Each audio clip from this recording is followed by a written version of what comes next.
Hello everyone, this is Enzo Eigen of the Alliance for Loki, and this is season 21. This is our first war against the mighty New Nation. So we were top 3 last season, and New Nation was one of the ones in contention, and luckily right at the end we did not face them because they're a good alliance. We did face ASR and beat them, which was important, but we more or less had it locked up.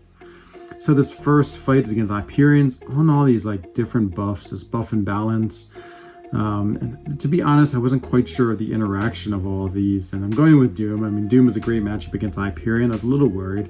I went ahead and popped the SP1 boost just to go ahead and start off with SP1. I just want to see what it was like, and yeah, I mean, it was a little hard to really see what was going on. I mean, he's gaining tons of power quickly. You see there, I think because I had a buff expire, he lost his, and yeah, he's already coming at me with so much power, and so it's fine.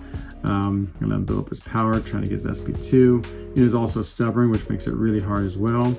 And now he manages to go to an SP3, and I thought I'd get my SP3, and you notice I fired it right here. I should have thrown my heavy just to nullify him. Actually, I didn't do enough heavy spams. I've done a lot of damage, but I am about to eat an SP3, which is always scary against Hyperion, but luckily it really doesn't do too much damage, and so everything's still pretty much under control.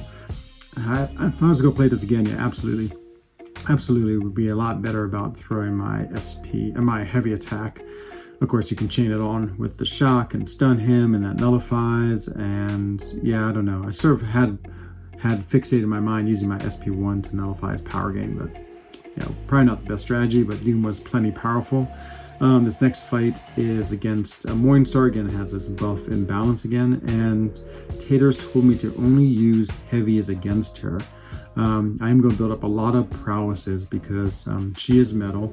I do want to bait the SP1 just because that's so much easier than the SP2. And I really like using a lot of heavies in war just because with Limber on, that almost all their champions have, it just feels like there's such a good chance of either missing the parry and then not realizing it, or not being quick enough on the heavy and they evade it. And so I'm just trying to watch my parries, make sure I get them, and then try and throw my heavy really quick. And I know I can do a lot of extra damage with the prowesses, but I don't know, I guess I'm trying to just like hold on to my SP3 before it's really ready. So this is sort of like a slow fight, just basically one hit at a time. You know, when I'm critting, I'm doing pretty good damage. But again, it's just slow because of that. I mean, that's almost a 10,000 hit crit right there. So it's going fine. Everything is you know, under control in this fight, and I just gotta keep it all together. You know, still trying to bait out the SP1s. I have 10 prowesses. It's one of these fights where I'm really not sure when I can throw my SP3. I probably could have thrown it now. I know it does huge damage, and so you know, I just want to be careful when I throw it. But I think I was a little too conservative here, just trying to keep on getting her down and not worry about the specials. But again, you know, the fight is as long as these fights go, always the more worried I get. Finally, I sort of at 30% figured that would be enough to kill her. I have a lot of prowesses, and you can see right away I instantly kill her. So I think I could have thrown my SP3 a lot sooner and gotten this fight finished a lot quicker, which of course is always a little risk, but sort of the difference of playing with new characters. Like I really haven't played with new Magneto because not many people have with his buff. Just trying to understand him better. So that's the end of the first day for me. Now this is the second day. I have 2 fights I'm really nervous about. This first is against Mr. Fantastic. He is stubborn. This is sort of on this, like, it's not really stun immune. It's this window of opportunity. So even if I stun him, I'll probably get the stun reflected back on me. And even if I do manage to stun him, every time I hit him, I will take that damage. So it's a pretty scary fight. The thing about Mr. Fantastic is you can counteract his heavy attack with your attack and not get on decks. Just, I don't know, the mechanics of it make it easy to do that. It's still a little scary to do. So there it is right there. I found when I was dueling him, I dueled him a few times. If I go in too slowly, there's a fairly fair chance, and you see it exactly right there, that I get parried. So that makes me really nervous too. But okay, I throw my SP1. I just don't want to deal with his evade, so it's nice because now his evade's turned off. I'm trying to get him to throw his SP without him triggering his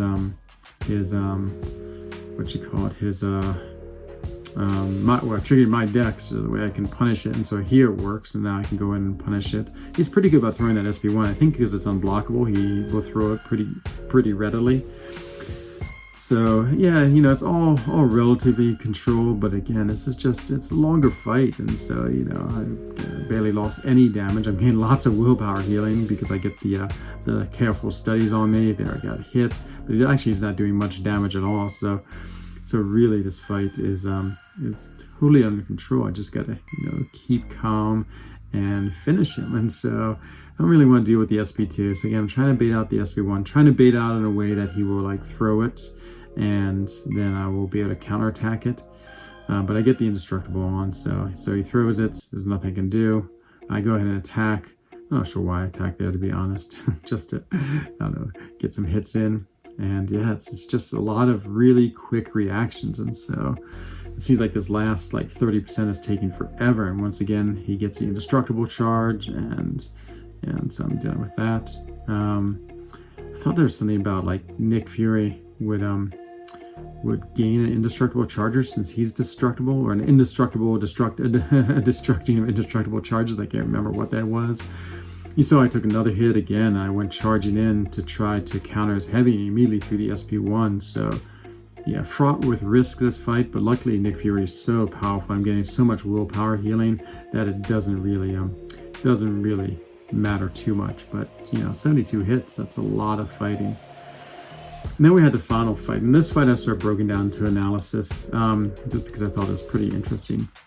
So I'm going against MODOK. He is a metal champion. This is the same thing. It has a window of opportunity, so it's hard to parry him because I will get the parry reflected onto me.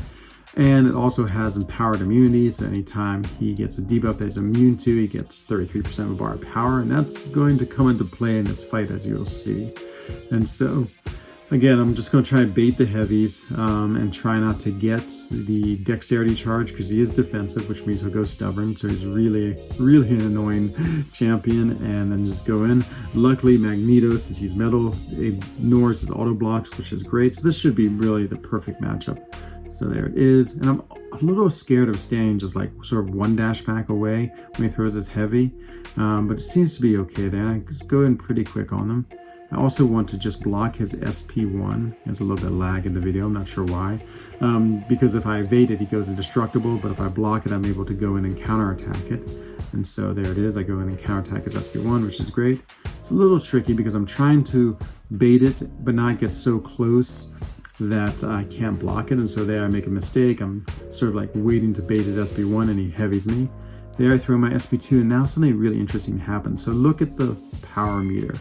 And so notice I put on an armor break, okay, and that's fine, but I actually put on 2 armor breaks. And the reason why is because when you get a prowess and against a metal, you put on an armor break, but it only counts as 1, which, because of empowered immunity, look at that, he gets this jump in a bar of power. There's that 33% gain. Had no idea this was happening. This was a really strange mechanic, and this is going to lead into pretty big difficulties later on.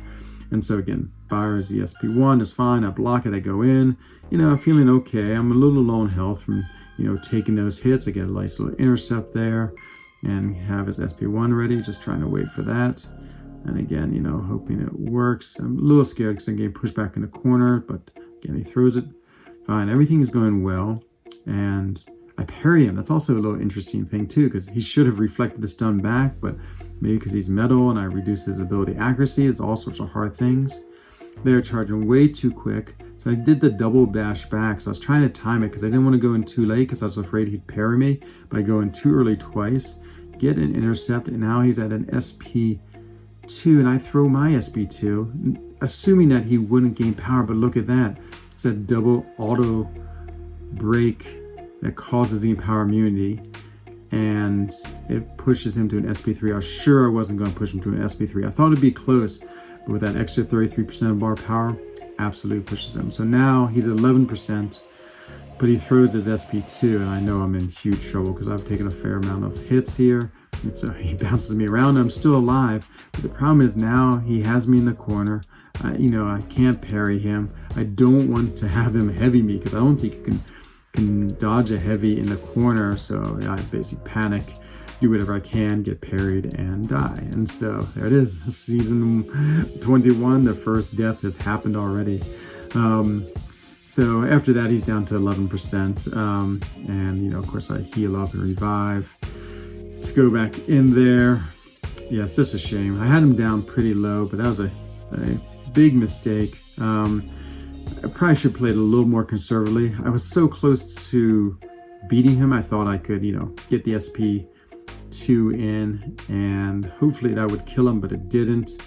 And then I didn't really anticipate the empowered immunity kicking in to get him the SP3. Of course, what's then happened? That was basically the end of me. And so yeah, the last thing, I'm going to just go in and finish him off. And with 11% and a nearly full health Magneto, it should be pretty straightforward, and it is. So yeah, that fight was tough, but yeah, it happens, and that's the way war seasons are. And so I'm on different lanes, different champions, so it's new experiences and new learning, and that's all part of the fun. So that's the end of this war. Unfortunately, or the end of the war for me. Unfortunately, we did lose. Great job, New Nation. They played really well. They handily beat us. We did not play particularly great, but on the other hand, they played fantastic. And so yeah, we start off with season 21 with a loss. So hope you enjoyed the video. I'm looking forward to making a nice video series this season. They're fun to make and good for me because I get to analyze my fights. So I really enjoy that part. And hopefully no more deaths, but we will see. We still have 11 wars left. So hope you enjoyed the video, and I look forward to seeing you next war video. Bye-bye.